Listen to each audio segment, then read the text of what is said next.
ভারতের তামিলনাড়ুতে অনুষ্ঠিত বিধানসভা নির্বাচনের প্রাথমিক গণনায় বড় ব্যবধানে এগিয়ে রয়েছে দক্ষিণী সুপারস্টার থালাপতি বিজয়ের নেতৃত্বাধীন দল তামিলগা ভেট্রি কাজাগাম।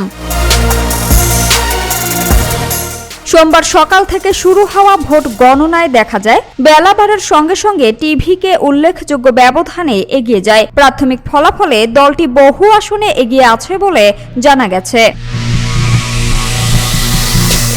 অন্যদিকে রাজ্যের বর্তমান ক্ষমতাসীন ডিএমকে এবং বিরোধী এডিএমকের মধ্যে প্রতিদ্বন্দ্বিতাও চলছে হাড্ডাহাড্ডি পর্যায়ে।